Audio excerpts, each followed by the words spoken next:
alunos, bem-vindos ao nosso aulão de Biologia. E nós vamos começar falando sobre a reprodução e o desenvolvimento. A reprodução é a característica mais importante do ser vivo, não é mesmo? Porque ela garante a perpetuação da espécie, né? Se uma espécie de ser vivo parar de reproduzir, ela vai ser levada à extinção, não tem como continuar. Bom, e essa reprodução, ela pode ser de dois tipos, assexuada e sexuada. Na reprodução assexuada, a formação de clones, indivíduos todos iguais. Tem vantagem? Tem, é uma reprodução muito rápida. Mas o que acontece? A variabilidade genética não vai ter, né? Que os indivíduos vão ser todos iguais. Vai acontecer somente ao acaso as mutações.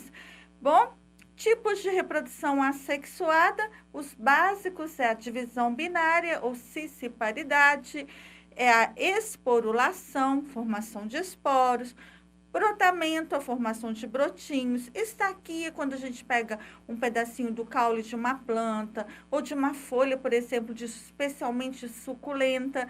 E aí a gente vai esperar que esse caule, essa folha, adquira raízes adventícias, né? E a gente tenha uma mudinha da planta, um clone daquela planta que a gente escolheu.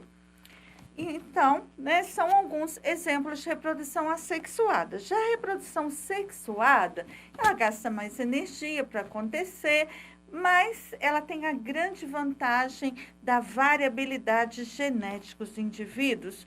Eles são diferentes. Isso é bom, porque se o ambiente muda, se acontece alguma coisa, tem mais chance de alguns sobreviverem.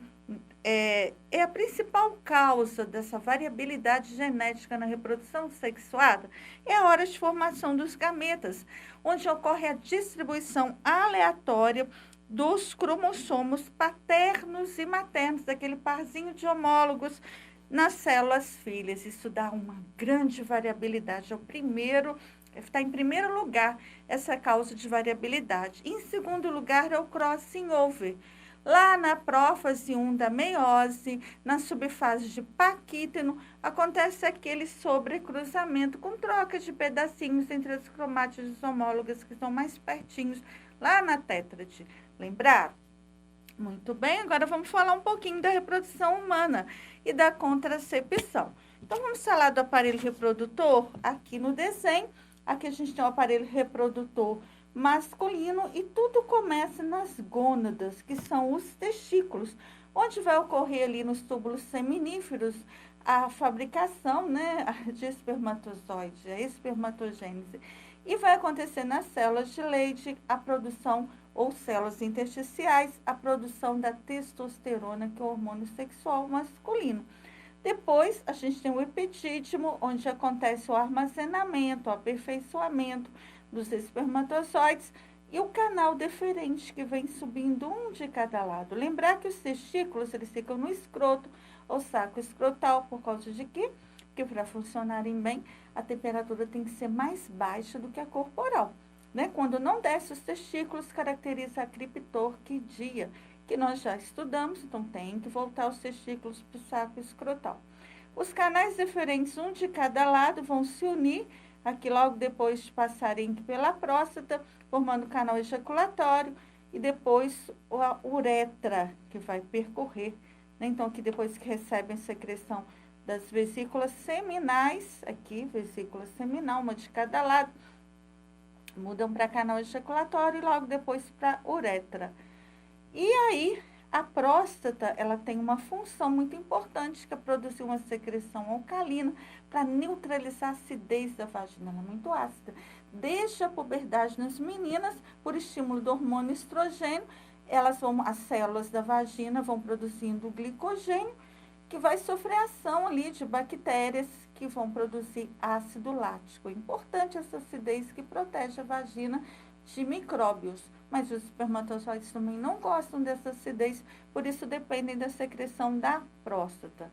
E a secreção das vesículas seminais é frutose, principalmente o açúcar, para nutrir os espermatozoides. Observem que este canal uretra, por ele passa tanto o esperma quanto a urina.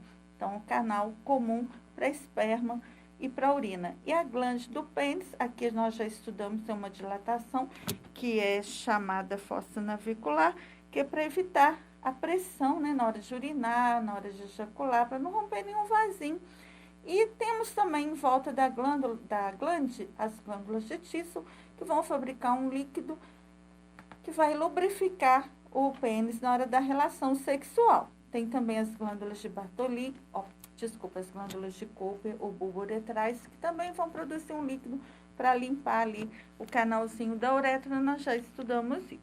Bom, e lembrar, né, nós falamos muito da higiene, porque a secreção dessas glândulas de Tisson, mais células mortas, se não for retirada, pode dar um câncer, dar origem a um câncer. Então, muito cuidado.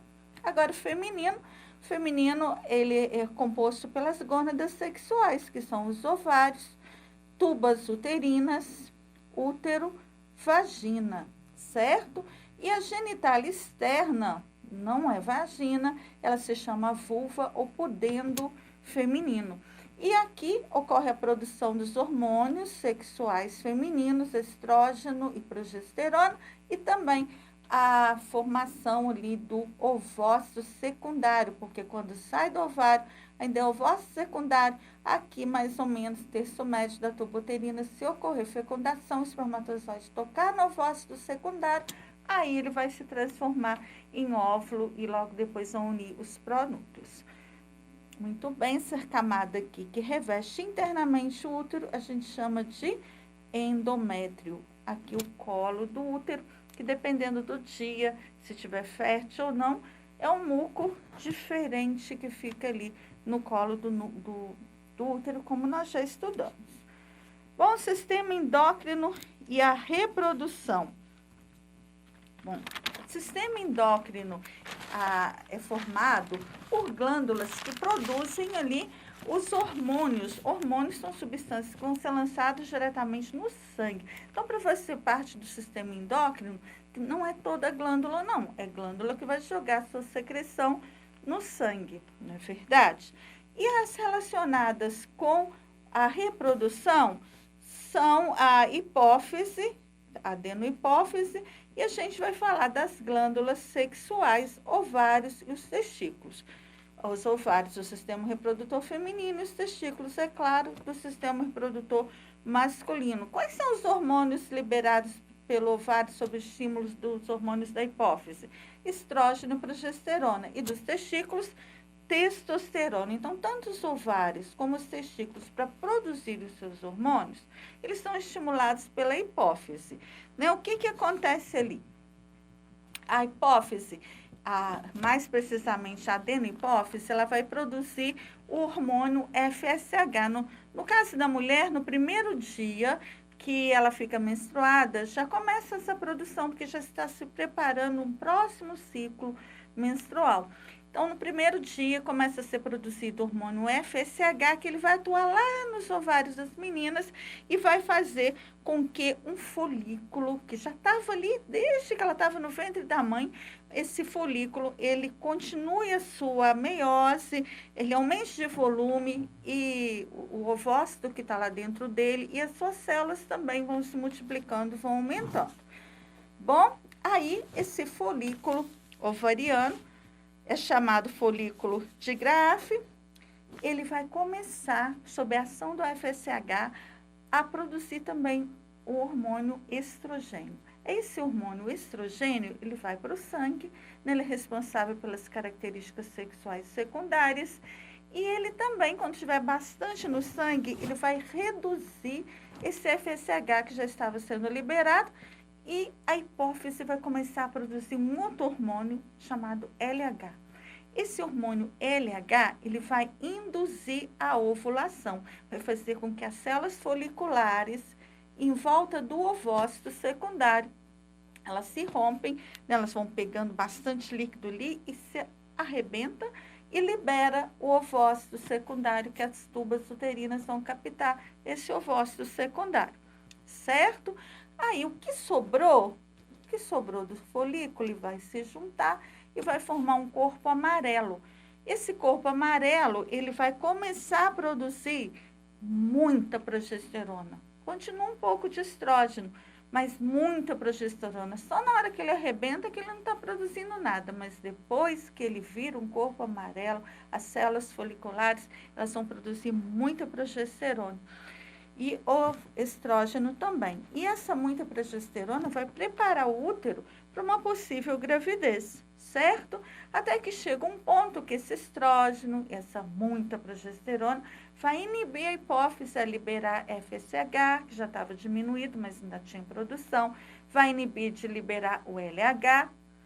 E aí, logo depois, se não houver gravidez, esse corpo amarelo vai regredir, vai se tornar um corpo branco, não vai produzir mais estrógeno nem progesterona, a mulher vai ter uma queda brusca de hormônios e vem a menstruação, tá certo? Então, isso daí é uma explicação rápida do ciclo menstrual.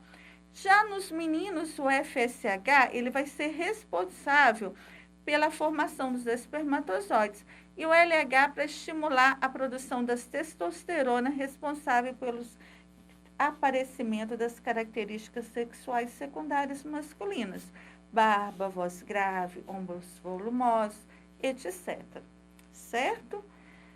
Métodos contraceptivos. Quando a gente pensa em métodos contraceptivos, o PISME, ele vai cobrar que você saiba a diferença de cada um. Por exemplo, vai te perguntar quais são os métodos contraceptivos químicos. Aí, né, seriam os espermicidas, os que matam substâncias, pomadinhas, que vão matar os espermatozoides, vão ser colocados na vagina com esse fim. Entra também os hormonais, que não vão deixar ovular. Aí pode ser pílula, pode ser implante e pode ser a pílula do dia seguinte, que é uma quantidade de hormônios muito alta, que vai impedir ou retardar a ovulação, pode alterar aquela secreção lá no colo do útero, impedindo que os espermatozoides consigam chegar ao seu destino. Podem alterar o endométrio, evitando a nidação. A nidação é a implantação do embrião lá no útero. Então, a alteração lá do endométrio, daquele ninho da parte interna, pode atrapalhar. Agora, se já tiver implantado, se já tiver escondidinho, a pílula do dia seguinte não vai fazer nada, não. Mas ela é para uma emergência, tá? Aqui está falando deles, tudo juntinho, mas vamos lembrar que tem essa diferença. E os métodos mecânicos? Aí são dispositivos que vão impedir a fecundação ou a anidação.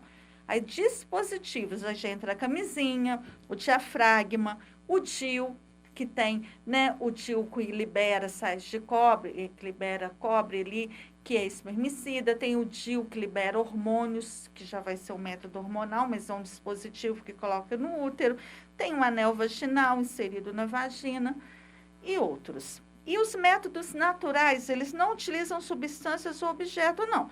Aí seria a tabelinha, o método do calendário, seria também o controle da temperatura basal, observar a temperatura, observar a secreção de muco que muda no dia da ovulação.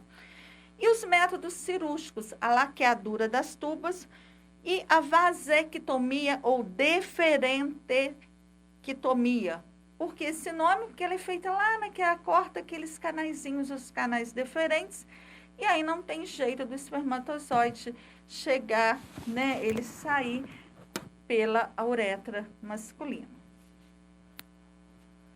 Bom, aqui estão umas fotos de alguns, aqui, se não me engano, né? Parece o anel vaginal, diafragma, camisinha, DIU, a pílula, implante hormonal, alguns métodos contraceptivos. E a fecundação, o que é fecundação? É quando une o espermatozoide com o óvulo, que quando ele toca na membrana plasmática do ovócito secundário, ele se transforma em óvulo e depois se vai unir, e onde ocorre no interior das tubas uterinas.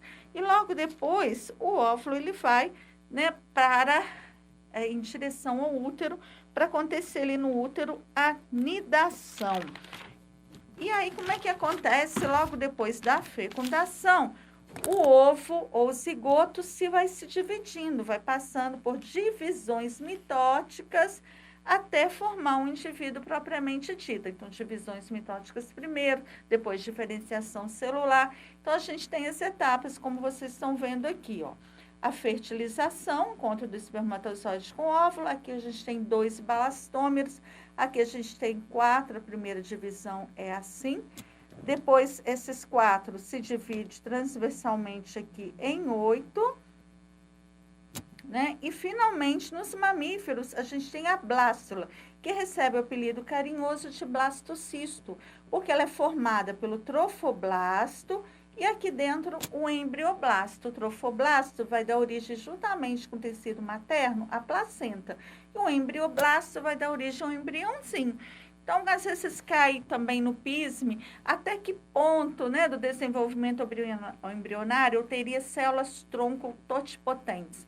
Células tronco totipotentes seria até aqui, porque na blastocisto eu já não tenho células tronco totipotentes. O que é isso? É que podem formar qualquer célula do corpo humano, qualquer célula.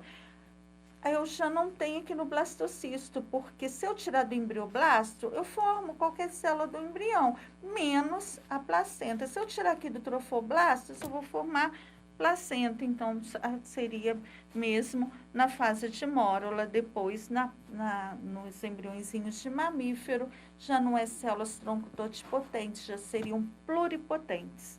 Então, vamos guardar isso.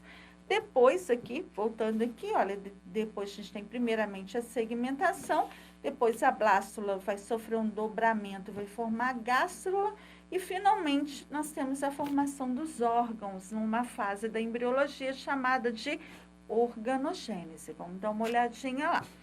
Evolução. Entre as teorias evolutivas existentes, algumas merecem um destaque: o lamarckismo, o darwinismo, o neodarwinismo e a teoria sintética da evolução. No programa do PISME vem assim, neodarwinismo e teoria sintética da evolução. Por que vem aí? Se na maioria dos livros de ensino médio, eles falam que é o, que é a mesma coisa. É que a ensino médio a gente vai guardar que é o. Mas em terceiro grau, quando vocês forem para a faculdade, vocês vão ver que neodarwinismo é diferente de teoria sintética da evolução. Então, primeiramente, lamarckismo foi uma das primeiras teorias que explicaram a evolução dos seres vivos, né? Lamarck era um biólogo francês, Jean-Baptiste de Lamarck, um dos primeiros defensores do transformismo, porque antes todo mundo acreditava que Deus criou daquele jeito, as espécies permaneciam iguais para sempre, não mudaram. E ele falou, não é assim não. Foi um dos primeiros a admitir que as espécies de seres vivos se modificam através do tempo. O mérito dele. Ele reconhecia o papel do meio ambiente nessas transformações, né? Ele criou lei do uso e desuso. O que falava essa lei? As alterações das condições ambientais desencadeariam uma espécie a necessidade de se modificar no sentido de promover uma adaptação àquele ambiente, aquelas novas condições do ambiente. Pelo uso e desuso dos órgãos e estruturas do corpo, os indivíduos passariam a ter novas características que os tornariam muito melhor adaptados às novas condições do meio. E aí, quando esses indivíduos que modificaram suas estruturas, seus órgãos por causa do meio ambiente, quando eles se reproduziam, eles passavam essas mudanças aos seus filhos. Então, a segunda parte que fala transmissão das características adquiridas. Então, para ele, o meio ambiente, guardem bem, atua como um fator que exige modificações nos seres vivos, para que eles possam se tornar melhor adaptados, né? Ele estava certo? Olha, essa lei do uso e desuso, até para alguma coisa dá certo. Por exemplo, se você usar muito seus músculos estriados esqueléticos, eles vão desenvolver. Se você parar, eles vão atrofiando, né? Mas e a vista? Se essa lei dele estivesse certa, eu não precisaria de óculos. De tanto usar as minhas vistas, elas não melhorarem nada, não. Vai só aumentando o grau a cada ano. Certo? Então, não deu certo para todos. E a transmissão das características adquiridas não é muito bem aceita, por quê? Porque aquilo que você mudou, se nossa modificação não estiver nas células germinativas lá, escrito no seu genoma, não tem como passar para os filhos. Apesar de que, guarda essa palavrinha que talvez depois vocês vão estudar. Epigenética tem um pouquinho de Lamarck, tá? Mas vamos lembrar que a gente já falou um pouquinho sobre isso. Então, Lamarck, ele tem um exemplo clássico da girafa. Como ele explica que as girafas do passado tinham a maioria o pescoço curto e as de hoje o pescoço comprido? Não é um exemplo nem de Lamarck nem de Darwin, não. Alguém deu esse exemplo, era bom e ficou nos livros para ilustrar Lamarck e Darwin. Eles diziam que, segundo Lamarck, as girafas de hoje têm pescoço comprido, porque quando os alimentos das partes mais baixas começaram a acabar, ela começou a esticar, esticar, esticar o pescoço, e a cada dia que ela esticava, o pescoço ia ficando cada vez mais comprido. Quando ela reproduzia, passava essa característica de pescoço mais comprido para os seus filhos. A gente sabe que não é por aí, não é verdade? Mas ele teve o mérito, ele ousou falar que os seres vivos mudavam e envolveu o meio ambiente nessas mudanças, mesmo de forma que a gente não concorde, mas ele teve o seu mérito, ainda mais para aquela época, não é verdade? Bom, e darwinismo. Aí o Darwin, ele era um naturalista inglês, né, o Charles Darwin, e a teoria dele se baseou, as ideias evolucionistas propostas por ele, se basearam em duas coisas muito importantes. Primeiro, a variabilidade das características. O que é isso? Ele observou em sua viagem, no navio, no Beagle, e em tudo que ele ia observando, que os seres vivos da mesma espécie não eram iguais.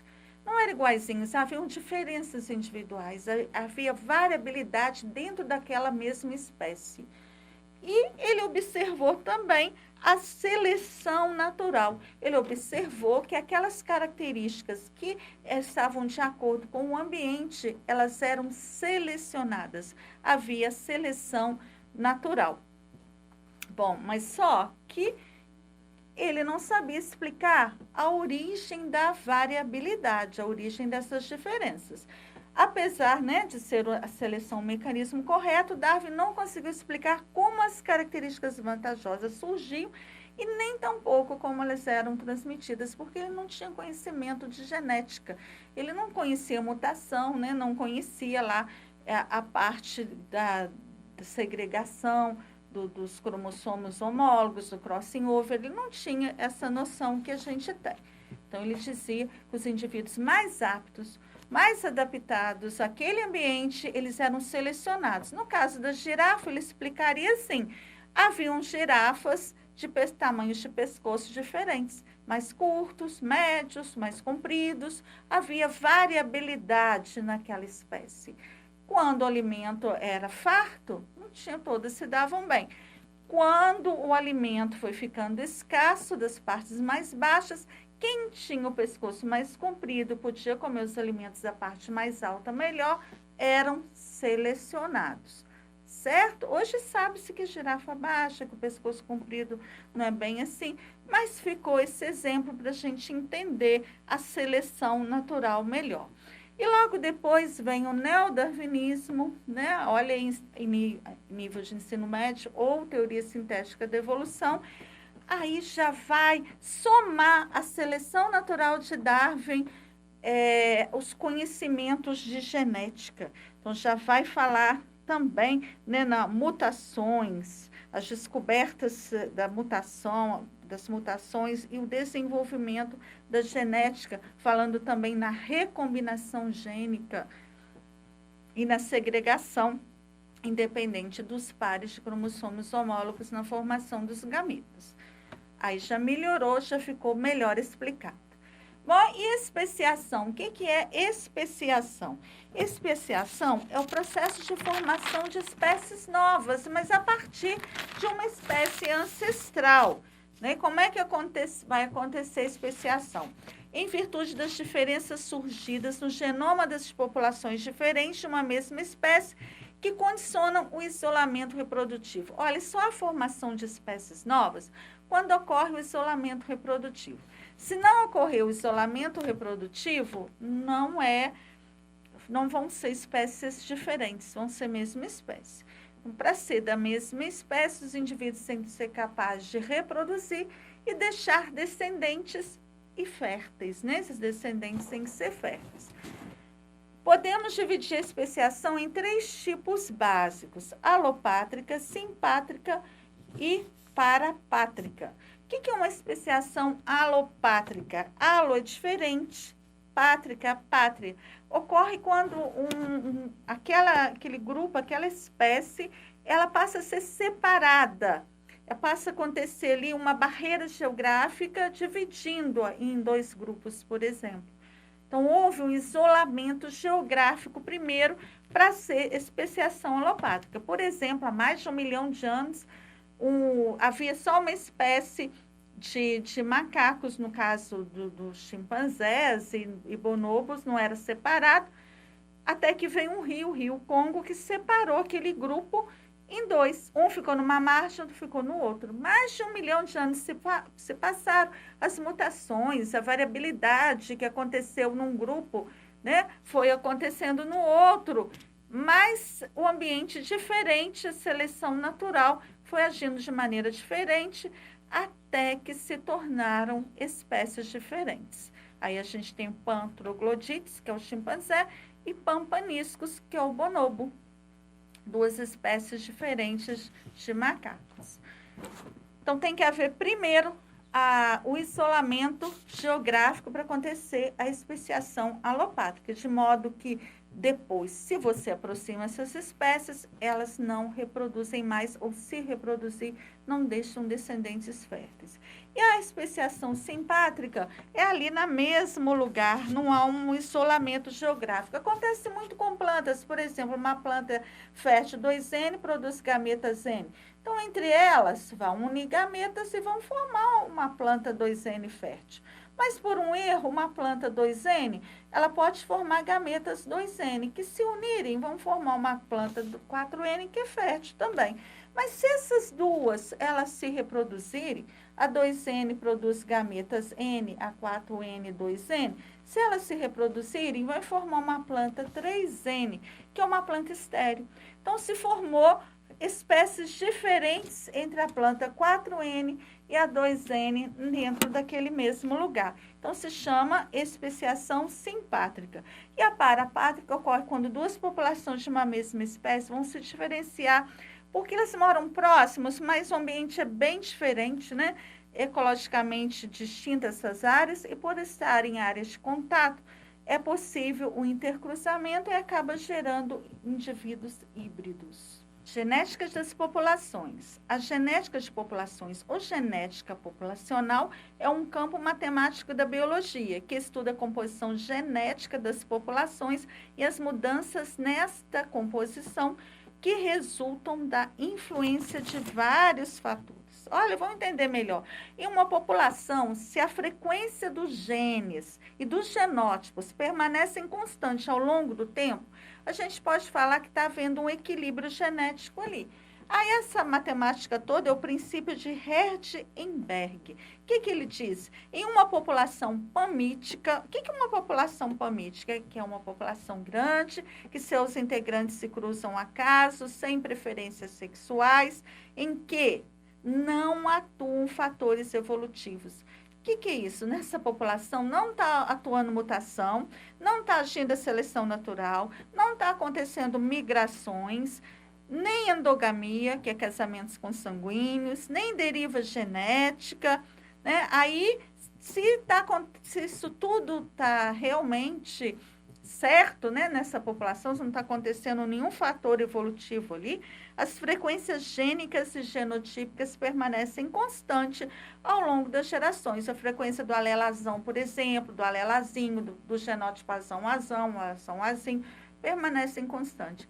Bom, vocês sabem que uma população assim não existe, não é verdade? Não existe, é porque está sempre evoluindo, então é somente aí, é hipotética, é uma população para a gente ter uma noção ali naquele momento da frequência dos genótipos e dos alelos naquela população. Aí existe até aquela fórmula para a gente não esquecer P mais Q é igual a 1. O que é isso? Se eu estou tratando do alelazão e do alelazinho, a frequência do alelazão mais a frequência do alelazinho vai ser igual a 1, porque eu tenho outro. Eu não estou tratando do azão e do azinho. Então, igual a 1 inteiro, lógico. E, no caso, os genótipos, aí a gente faz P ao quadrado mais 2PQ mais 2PQ mais Q ao quadrado é igual a 1 inteiro. O que significa isso? Azão, azão, né? Mais a frequência de azão, azão é P ao quadrado, mais a frequência de azão, azinho é 2P ao quadrado, mais a frequência de azinho, azinho é Q ao quadrado. Lembrando dessa fórmula, a gente pode descobrir, é fácil, as contas geralmente não são difíceis, a gente pode descobrir a frequência do azão, do azinho. Por exemplo, às vezes eles te dão a frequência de indivíduos azinho, azinho, por exemplo, é igual a 0,4. Aí quer que você saiba qual é a frequência do azinho. Se 0,4 é azinho, azinho, e azinho, azinho é a mesma coisa que Q ao quadrado, a frequência de azinho vai ser a raiz de 0,4. Então, essas contas tem lá uma aula específica com exercícios, deem uma olhadinha, porque eles costumam pedir isso no PISM 3, tá certo? Primeira lei de Mendel, a genética. Para a gente entender a genética, a gente tem que lembrar daqueles conceitos. Gene, pedacinhos de DNA. Locus, o lugar que o gene fica no cromossomo. Genes alelos são aqueles que ocupam o mesmo local em cromossomos homólogos. Mesmo local. Azão, alelo de azinho. Indivíduo homozigoto, genes iguais. Heterozigoto, genes diferentes. Genótipo, genes que a pessoa tem. Fenótipo, a característica condicionada por aquele genótipo, seja ela visível ou detectável, como no caso dos grupos sanguíneos. Muito bem, lembrando disso, não esquecer que o meio ambiente, ele pode influenciar o fenótipo, por exemplo, a cor de pele para pessoas que tomam muito sol. E Mendel é considerado o pai da genética porque ele fez seus estudos, né, lá com ervilhas, tudo mais. E ele observou os fatores que estavam ali. Ele disse que cada característica é condicionada por 2 fatores e que se separam na formação dos gametas, sendo os gametas considerados puros. Por exemplo, o indivíduo azão-azinho, mas o Mendel não conhecia gene, tá? Não vamos esquecer isso, ele falava fatores. Na hora que ele vai formar seus gametas, se for um homem, ele vai formar 50% de espermatozoides azão, 50% de espermatozoides azinho. Gametas são puros. Então, aqueles fatores que ocorrem aos pares, eles se separam na formação dos gametas. E a segregação é consequência da localização dos genes nos cromossomos e feita através do processo de meiose. O que é a dominância? Lembrar que Mendel usou qual plantinha? Ervilha. Porque, principalmente, entre outros motivos, porque ervilha é uma flor monóclina ou hermafrodita de corola fechada, que impede que ela tenha fecundação cruzada. Quando ele queria cruzar, ele mesmo cruzava com um pincelzinho lá, sujando um pincelzinho de pólen, levando para o estigma da outra florzinha, certo? O que é a dominância? A dominância é um tipo de interação entre de alelos de um mesmo gene, na qual o fenótipo de um alelo inibe o segundo alelo do mesmo locus. Caso do albinismo, uma pessoa, para ser albina, ela tem que ser duplo recessiva, ela tem que ter dado do pai e da mãe genes com a receita errada para produzir melanina. E, no caso de uma pessoa que não é albina, ela tem a receita para produzir melanina. Pode ter 2 ou pode ter 1. Por isso a gente fala que o azão é dominante, porque ele vai se manifestar mesmo em heterozigose.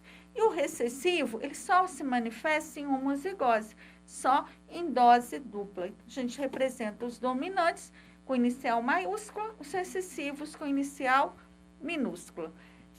E existe a dominância total ou completa, que é o caso do albinismo que eu falei para vocês. A dominância incompleta, o exemplo é da florzinha boca de leão, que é a florzinha vermelha cruzada com a florzinha branca, vai produzir a vermelho gameta FV, a branca FB. Quando eles se unirem, não vai dar florzinha vermelha nem branca, vai dar uma intermediária entre vermelho e branco, que é a rosinha, certo? Então, não tem, no caso da dominância incompleta, que está aqui, não vai ter um dominante, um recessivo. O heterozigoto vai ter um outro fenótipo, que é um fenótipo ali intermediário. Na codominância ocorre isso também, só que no heterozigoto há manifestação das duas características. O exemplo é boi e gado da raça Shorton, que existe o boi, o gado vermelhado e o gado branco. Quando eles se cruzam, vai vir o heterozigoto, que não é vermelhado nem branco, ele é malhado. Ele tem partes vermelhas e partes brancas. Então, heterozigoto, fenótipo onde há expressão simultânea de ambos os alelos, a gente fala de codominância. É o exemplo codominância. Genes letais. Genes letais são alelos, são genes que vão causar a morte do seu portador. Pode ser ainda dentro do útero, pode ser criança, pode ser com 30 anos, com 50 anos, tudo é gene letal. Você já nasceu com aquele gene, com a sua morte programada ali geneticamente, um gene letal. Exemplo de gene letal é o nanismo acondroplásico, em que a pessoa, quando ela tem esse nanismo, ela é heterozigota, ela é azão-azinho. E sempre azão-azinho. E o azão é o prananismo, é o gene prananismo. Então, quem não tem o nanismo acondroplásico é azinho-azinho. Aí, qual seria a probabilidade de nascer uma criança com nanismo no cruzamento de duas pessoas com nanismo? Aí a gente vai ter que fazer assim. Mas por quê? Não pode ser azão-azão? Não pode, porque o gene prananismo acondroplásico em dose dupla provoca a morte ainda dentro do útero. Então, quando a gente faz o cruzamento e a gente coloca ali aquele joguinho, faz o joguinho da velha, que a gente fecha e faz o quadro de Punnett, a gente coloca azão-azinho, azão-azinho, azão-azão, azão-azinho, azão-azinho, assim, assim. E qual a probabilidade de nascer uma criança com nanismo deste cruzamento de um anão com uma anã? O que a gente vai falar? Bom, quem respondeu que vai ser, no caso, meio, né? Não é não, porque a gente vai matar este daqui, vai eliminar ele, e eu vou trabalhar só com 3. Então, na verdade, vai ter 2/3 de ter uma criança com nanismo e 1/3 de ter uma criança normal. Então, não se esqueçam de eliminar, tá? Isso tem muita pegadinha, assim, nos concursos. O sistema BO já tem a ver com o grupo sanguíneo, que o que está são antígenos que ficam na membrana plasmática das hemácias ou dos glóbulos vermelhos. Há pessoas que têm o antígeno A, há pessoas que têm o antígeno B, há pessoas que têm o antígeno A e B, e há pessoas que não têm nenhum antígeno. Quando o antígeno, eles se juntam com o anticorpo e causa aglutinação das hemácias, no sistema ABO ele é chamado de aglutinogênio. E o anticorpo, aqui o anticorpo de aglutinina. Antígeno, então, fica onde? Membrana das hemácias, e a aglutinina fica no plasma, vamos lembrar isso. E o que faz a pessoa ser do grupo A, B, AB? Aí a genética dela. Ela vai ter esses 2 tipos de genótipos, do grupo B, isão B, isão B, isão B, izinho. Do grupo AB, somente isão A, isão B. E do grupo O, izinho, izinho. Antigamente chamado até de grupo 0. Aí, por que ela tem esses anticorpos? Já tem desde que nasce, porque a gente tem bactérias no intestino que produzem substâncias parecidas com o aglutinogênio A, B, e aí quando isso vai para o sangue, quem é A não estranha o A, mas estranha a substância produzida pela bactéria B, então vai produzir anti-B. Quem é B não estranha o B, mas estranha a substância A e produz anti-A, desde o nascimento. Quem é AB não estranha nenhum, quem é O estranha os 2, é por isso.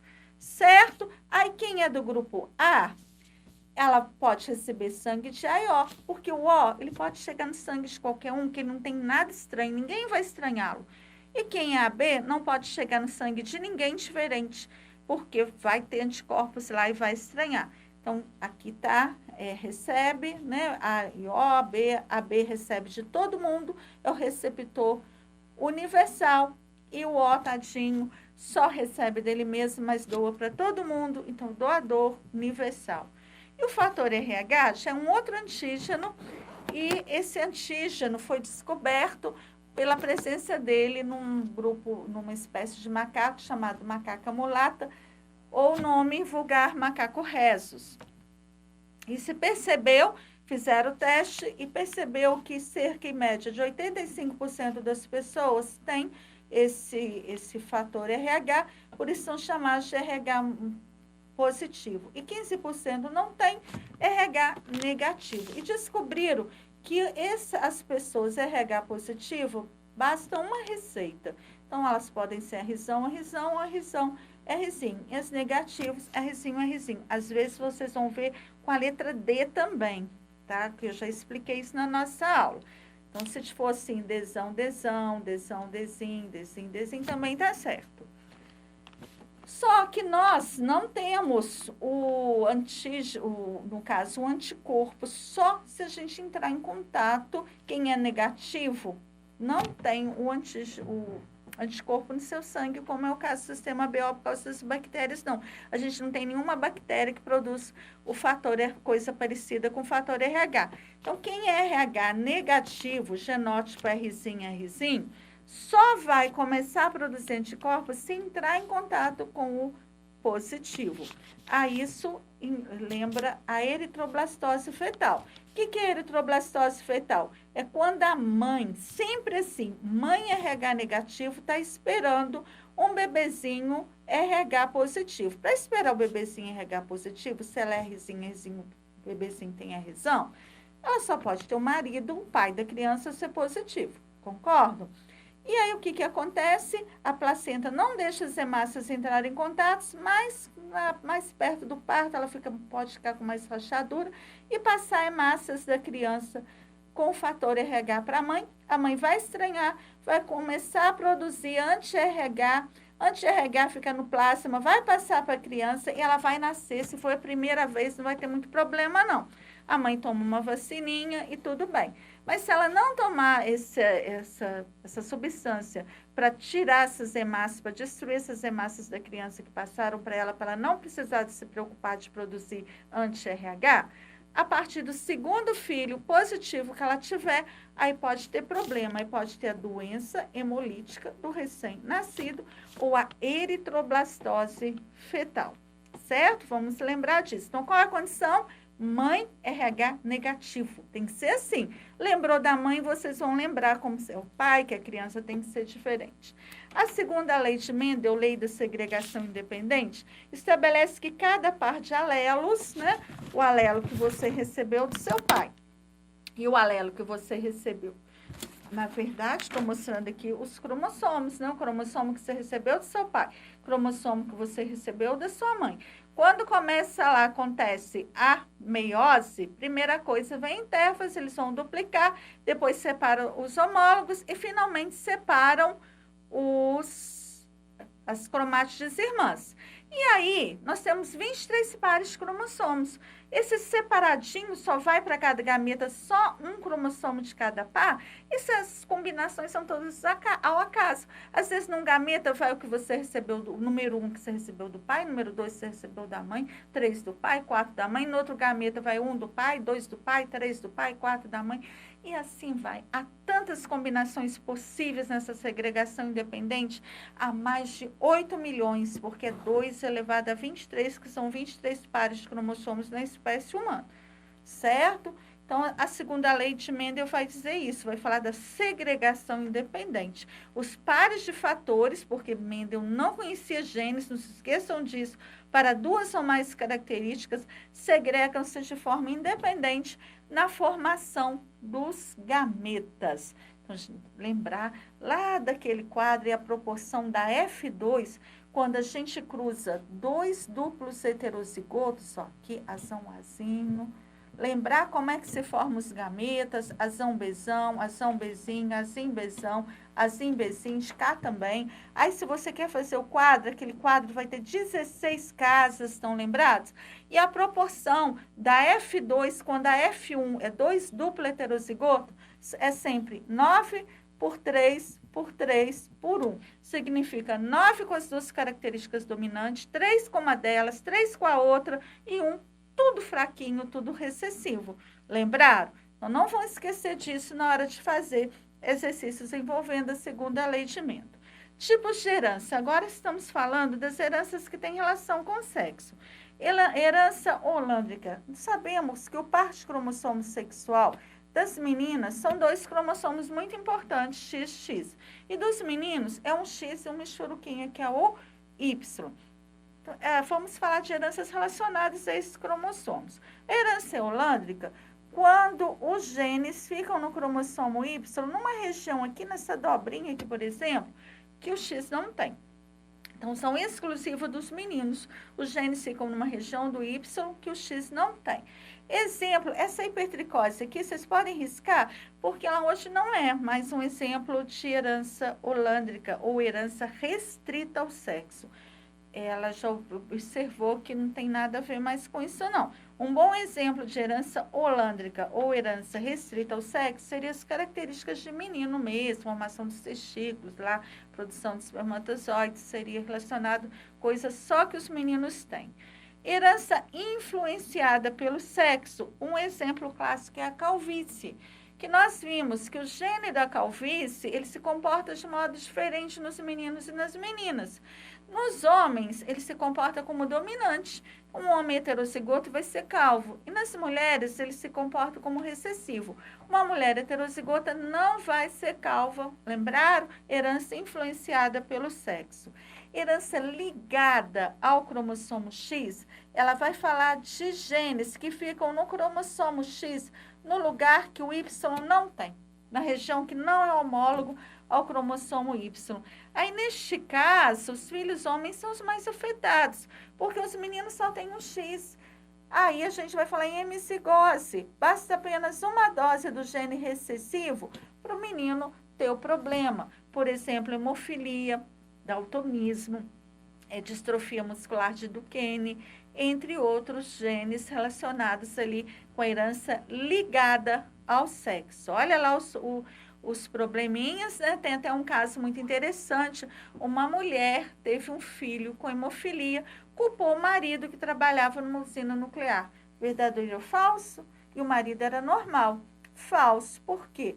Porque se esse filho tinha hemofilia, de quem que ele herdou o cromossomo X? Do pai ou da mãe? Ele herdou da mãe, porque o pai, para os meninos, ele nunca vai doar o X, ele vai doar o cromossomo Y. Então, ela provavelmente representa, assim, era uma mulher normal, de hemofilia, mas carregava no outro X dela um gene com a receita ali para, né, dar o teu problema, ter hemofilia.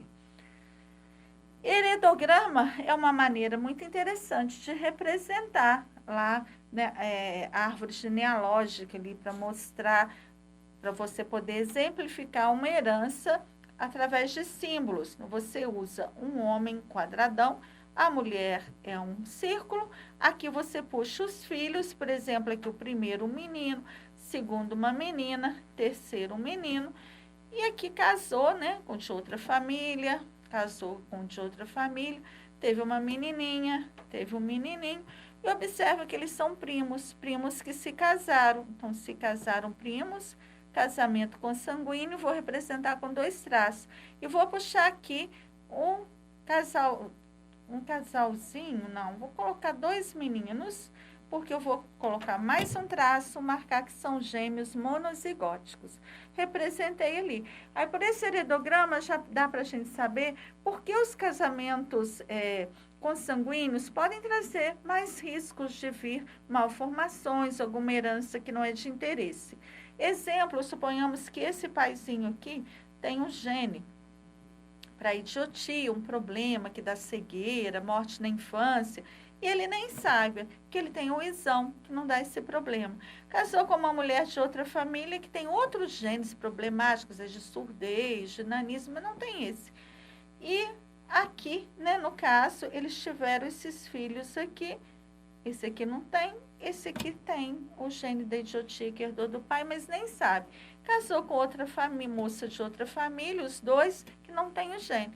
E tiveram 50% de chance de terem uma filhinha com problema não, carregando o gene, escondidinho, sem saber. E quando se casaram, mesma família, aconteceu a chance de 25% de ter uma criança com esse problema. E no caso, se são gêmeos monozigóticos, é o mesmo genótipo para os dois. Viram só? Então, é um exemplo. Alterações cromossômicas. Os cromossomos são sujeitos a modificações. Frequentemente, eles podem sofrer modificações lá na hora da meiose, seja em número. Euploidias é quando multiplica todo o conjunto de cromossomos. Aneuploidia é quando é um ou dois que é alterado, ou também na sua estrutura. Aí, quando modifica na estrutura, as modificações vão alterar a morfologia do cromossomo, como perda de parte, duplicação. Às vezes, parte um pedacinho do cromossomo e ele funde em outro, translocação, deleção, quando se perde um pedacinho, são várias alterações estruturais. Aqui, deleção, ocorre uma porção do cromossomo é perdida. Duplicação, uma porção fica repetida. Inversão, o cromossomo troca, se inverte, né? Se organiza de forma invertida. Translocação, a transferência de uma porção do cromossomo para outro que não é o homólogo dele. Outro par vai receber o pedacinho. E euploidia altera completamente o conjunto. A gente tem, por exemplo, morango, octoploide, acredita? Com 8 conjuntos de cromossomo, que ele fica mais gordão, morango grande. Olha, na internet tem uns bem gordinhos mesmo. Existe mais essa modificação em vegetais. Na espécie humana pode até formar, por exemplo, pode ocorrer de um ovócito ser fecundado por 2 espermatozoides, vai dar um indivíduo, 46 mais 23, 69 cromossomos, mas sobrevive não, tá? Um a mais, exemplo, síndrome de Down, é um par, número 21 não é par, é um trio. Quanto problema pode dar, na verdade? Síndrome de Klinefelter, indivíduo XXY, síndrome de Turner, X0. Só dá uma olhadinha lá, as aneuploidias. Interação gênica. A interação gênica acontece quando 2 ou mais genes interagem e controlam apenas uma característica. Esses genes geralmente estão em cromossomos diferentes e para fazer interação gênica, a gente tem que olhar a segunda lei de Mendel. Os problemas de interação gênica, eles vão estar relacionados com a segunda lei de Mendel. Então, tem herança quantitativa, que os genes têm um efeito somatório, existem os genes efetores, que a gente apresenta por letra maiúscula. Muito cobrado no PISM ultimamente, dê uma olhada, dê uma estudadinha na nossa aula, é o caso da epistasia recessiva e epistasia dominante. Epistasia recessiva é quando um par de genes alelos recessivos impede a manifestação de genes de outro par de alelos. E aí, na F2, quando cruza 2 duplo heterozigotos, a proporção da epistasia recessiva é 9 por 4 por 3. 9 com os genes dominantes nos 2 pares.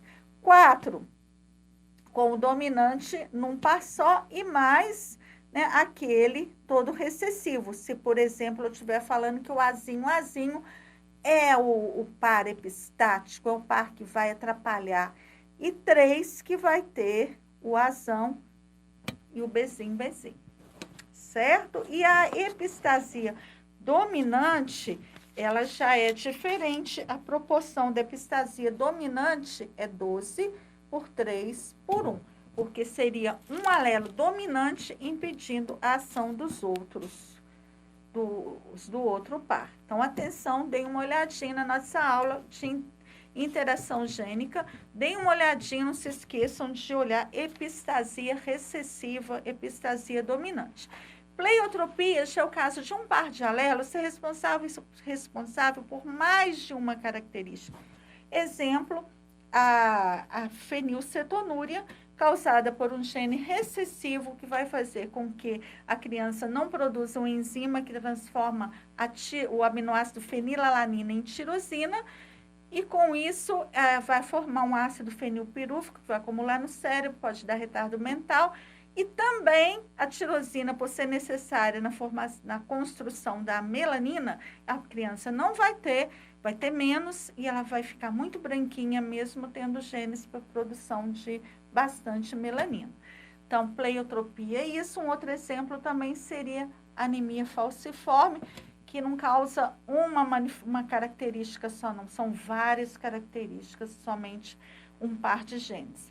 Herança quantitativa, 2 ou mais pares de alelos acumulam efeitos, produzem diversos fenótipos. Um bom exemplo seria a cor de pele na espécie humana, que são vários pares de genes, e aí aqueles representados por letra maiúscula são aqueles que vão condicionar a produção de melanina. Quanto mais genes com letra maiúscula, mais melanina a pessoa vai produzir. Também, isso dá para a cor de pele, né?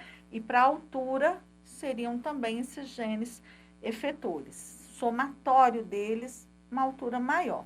Epistasia, eu já contei para vocês, tem a dominante e a recessiva, é um gene que vai inibir, vai atrapalhar a ação dos outros do outro par, que estão em cromossomos diferentes, não se esqueçam disso.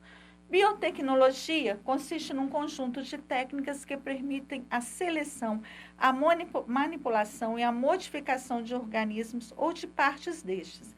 A seleção e a utilização de organismos com características interessantes para nós ou para grandes produções ocorrem desde tempos mais antigos. É verdade, né? Tem bastante tempo. Eu acho que foi em 1980 que a gente tem ali a produção de uma bactéria transgênica que produz insulina para nós, né? A bactéria com gene de gente, com um pedacinho da receita da produção da insulina humana, ela produz insulina para nós. Então, nós temos que lembrar que um indivíduo transgênico é aquele que recebe gene de outra espécie, certo?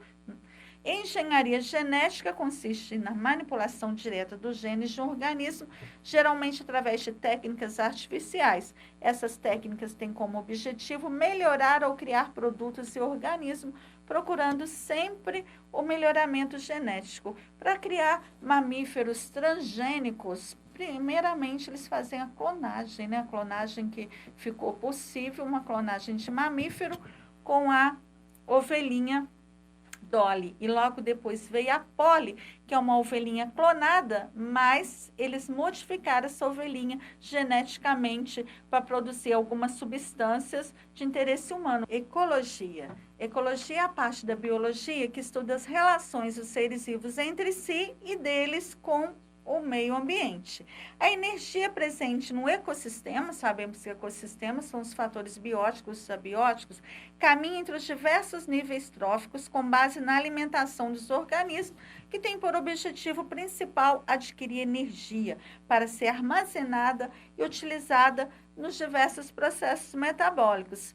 Aí a gente tem a cadeia alimentar, não é verdade? E toda a cadeia alimentar tem que começar com um produtor aqui, ó, produtores, que são aqueles que vão converter a energia luminosa através da fotossíntese. Produtores são os fotossintetizantes, que vão converter a energia luminosa em energia química, que fica guardadinho no corpinho deles. E também tem os que fazem a quimiossíntese, que vão utilizar a energia das reações químicas para produzirem suas substâncias orgânicas, não é verdade? E conforme o nível trófico vai se elevando ao longo da cadeia, a energia vai diminuindo. Por que vai diminuindo? Porque ele vai usar aquilo, o produtor, por exemplo, ele não guarda tudo que ele fez no corpinho dele, não. 50% ele vai usar para respirar. E muita folhinha vai cair, vai ter perda, aí vai diminuindo. A mesma coisa um consumidor. Aí nós temos na cadeia alimentar um produtor que ocupa o primeiro nível trófico, ele serve de alimento para um consumidor primário, que ocupa o segundo nível trófico, no caso são herbívoros.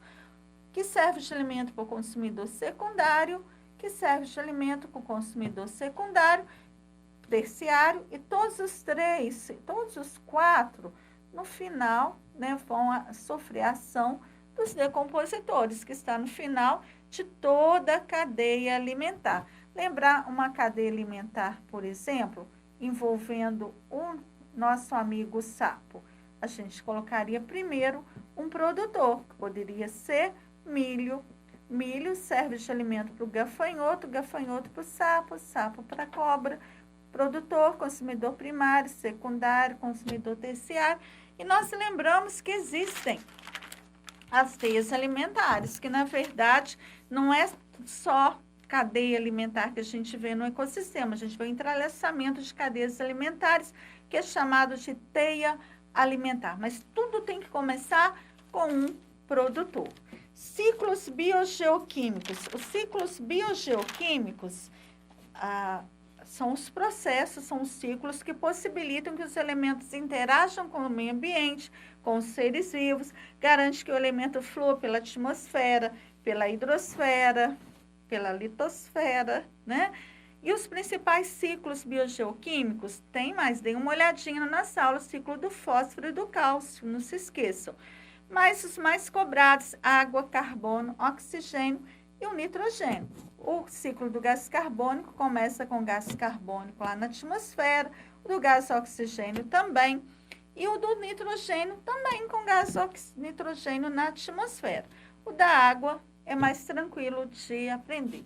Bom, lembrar que o ciclo do nitrogênio, ele vai passar primeiramente, que é um dos mais cobrados, pelo processo de biofixação. Biofixação é transformar o nitrogênio em amônia. Quem faz isso para nós? A Azotobacter, uma bactéria livre do solo, que faz para ela, mas quando ela morre, ela pode colocar no solo, morta, né? Rhizóbio, que é a bactéria que vive em associação com as raízes das leguminosas, e as cianobactérias que fazem isso na água. Vamos lembrar. O que elas fazem? De nitrogênio até amônia. Amônia é tóxico. Poucas conseguem utilizar. A maioria ainda utiliza a amônia quando ela se relaciona lá, quando ela se combina com a água, forma os íons amônia e ainda dá para utilizar. Mas o que planta gosta mesmo é de nitrato. Nitrato, é isso que a planta gosta. E aí existem bactérias no solo que vão fazer a nitrificação. O que é a nitrificação? Vão transformar amônia em nitrato. Só que essa transformação em 2 etapas.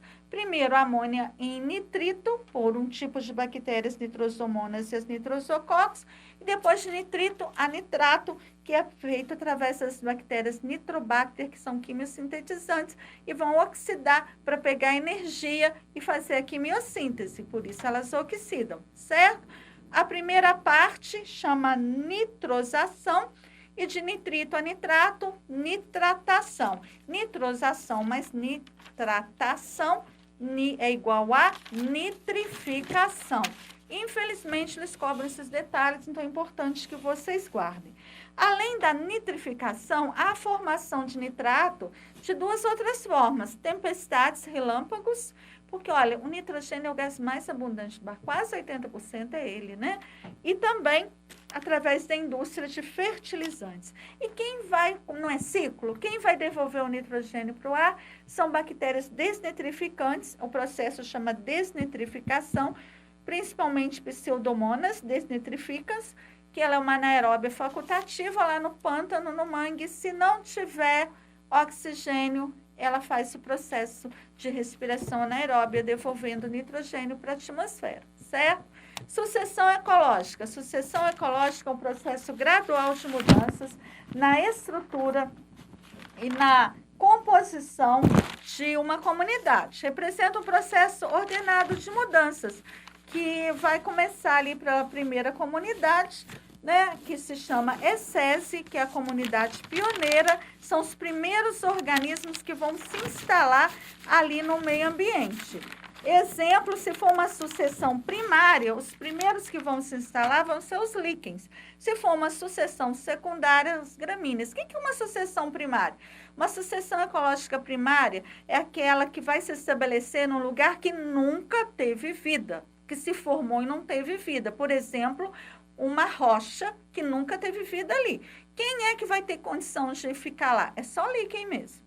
Líquen consegue. E ali ele vai modificando o ambiente, vai desagregando aquela rocha, vai formando um mini solo, até que vai ter condições de vir um pouquinho de musgo e vai aumentando. Depois vem os animais. Deem uma olhada, é importante essa parte, tá? E exemplo de sucessão ecológica primária é o que acontece na rocha e também em dunas. Formou uma duna, formou um monte de areia, nunca teve nada ali. Quem for primeiro vai ser ali aquela comunidade pioneira que a gente chama de ESSESI, essa etapa. Depois vem a Ceral, que vai ser a comunidade intermediária, que vai só aumentando ali a biodiversidade, aos pouquinhos, até chegar na comunidade clímax, que é a comunidade estabilizadora. A comunidade atinge um elevado número de espécies, os nichos ecológicos tornam bem complexos, são ocupados e apresenta grande quantidade de biomassa, certo? A comunidade tende a evoluir até a clímax, quando é formado por populações em equilíbrio com o meio. E a comunidade de clímax vai depender do lugar, né? Desequilíbrio ambiental. São alterações de um ecossistema que afetam de maneira negativa. Afetam esse ecossistema de maneira negativa. De maneira geral, os seres no ecossistema está tudo em equilíbrio, mas se alterações nessa dinâmica, aí pode ser responsável pela extinção de muitas espécies até que nós nem chegamos a conhecer. E os seres humanos podem desencadear desequilíbrio ambiental, né? Podem ser responsáveis por esse processo. Quais seriam as alterações? A gente pode falar em poluição, não é mesmo? Diferentes tipos de poluição. Muito comentado é o aquecimento global. Quem é responsável pelo aquecimento global? Se cair assim, efeito estufa é do bem? Efeito estufa é do bem. O que não pode acontecer é o agravamento do efeito estufa. Porque o efeito estufa é aquela quantidade de gás carbônico ali, de gás que não deixa o calor todo sair. Mas o que vem acontecendo é que esses gases estão em excesso. Que gases são esses? Vamos lembrar, não é só gás carbônico, não. Gás carbônico é muito falado, mas também o metano, lá do arroto da vaca, do pum da vaca, do boi, né? Também causador. E o óxido nitroso também é causador do aquecimento global, do agravamento, do aumento do efeito estufa. E, por incrível que pareça, o vapor de água em excesso. E se tiver aquecimento global, mais vai ter evaporação e maior, né, vai ser o aquecimento global. Vamos olhar lá as consequências que a gente já viu, derretimento de geleiras, tempestades, alterações climáticas violentas, que eles estão tentando evitar. Lembrar que o Brasil é responsável pelo aquecimento global com o desmatamento e as queimadas. Enquanto lá os Estados Unidos, a China, queima do carvão mineral, excesso de gás carbônico. Dê uma olhadinha, a eutrofização é um assunto bem cobrado, o de desequilíbrio ambiental. A gente tem aulas lá específicas sobre este tema, tá bom? E, finalmente, vamos fazer os exercícios, alguns do PISM 2020. Primeiro, a teoria moderna da evolução, também conhecida como teoria sintética, agrega à seleção natural compreensões sobre a origem da diversidade genética. A respeito dos processos que dão origem à diversidade genética, marque a alternativa correta. O que vai aumentar, né, a variabilidade? E no caso, qual que a gente vai marcar? É somente mutação, né, que os outros não vão fazer isso. É a letra D, mutação, porque a alteração ali é o acaso. Geralmente é o acaso. Existe a mutação induzida por radiação, né? Mas geralmente é o acaso. Ela vai trazer variabilidade. Aqui não está falando de segregação independente, nem recombinação gênica. Então, mutação é o que nós vamos marcar. Número 2. Um filme argentino lançado no ano de 2007 conta a história de Alex, um menino que, devido a uma alteração genética, apresenta características físicas femininas. Qual é a aneuplodia observada em Alex e o nome dessa síndrome? Ele é menino, então ele é XY. No caso, se ele tem características físicas femininas, ele vai ter um X a mais. É a clássica síndrome de Klinefelter, uma aneuplodia. Então, vamos dar uma estudadinha em síndrome de Turner, síndrome de Klinefelter, síndrome de Down, que são os mais cobrados. Aí, o que a gente vai marcar? Nessa número 2, a letra E, XXY, e o nome da síndrome é síndrome de Klinefelter. Se fosse uma menina muito baixinha, com problemas de fertilidade, pescoço alado, aí seria uma menina X0, ela seria 45 cromossomos, e a síndrome seria essa daqui, a síndrome de Turner. Aqui, a síndrome de Down seria uma trissomia do cromossomo 21, 3 cromossomos 21, certo? E síndrome do triplo X, aí não seria nunca isso aqui está totalmente errado. São meninas que em vez de 2X tem 3, são super fêmeas, mas elas têm problema de super, não tem muita coisa não. Bom, número 3, o espermatozoide fecunda o óvulo e forma uma única célula denominada zigoto. O zigoto sofre várias clivagens e forma mórula, que evolui para blástula. Algumas pesquisas utilizando embriões visam isolar células-tronco nesse estágio de desenvolvimento, porque elas apresentam potencial. Aí, nesse estágio aí, né, elas vão ter de blástula, né, tá querendo dizer de blástula. A fase de blástula, nos mamíferos, é o blastocisto, como a gente viu na matéria. Então, tem o trofoblasto e aqui dentro o embrioblasto.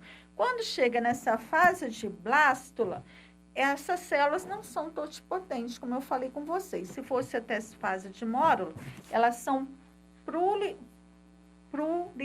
pluripotentes, certo? Sendo mais restritas a capacidade de diferenciação do que as totipotentes e apresentam potencial maior em relação aos multipotentes. Multipotentes seriam, por exemplo, células lá da medula óssea, que só formam células sanguíneas.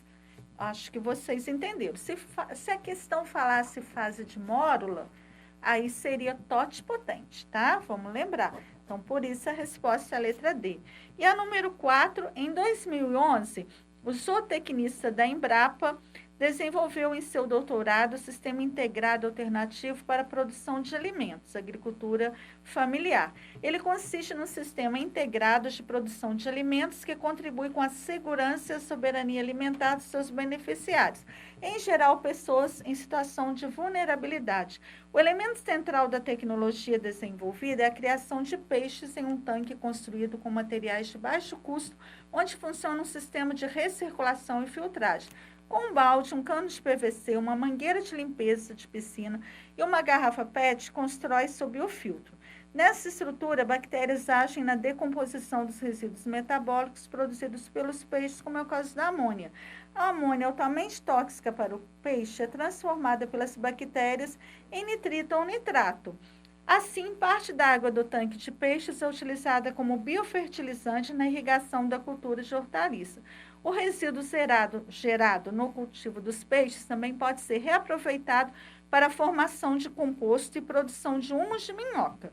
No texto acima são descritas 2 etapas do ciclo do nitrogênio. Quais são essas etapas? Então, a resposta certa foi a amonificação e nitrificação, que foi a formação, né, da amônia, e a nitrificação, que foi a transformação da amônia em nitrato. Então, foi primeiramente a liberação da amônia lá pelos peixes, que vai sofrer decomposição, certo? E a nitrificação, que foi de amônia a nitrato. E aí, nós ficamos por aqui. Espero que tenha contribuído bastante para vocês, mas não deixem de assistir as aulas separadinhas, que o assunto está mais aprofundado. Muito obrigada pela atenção.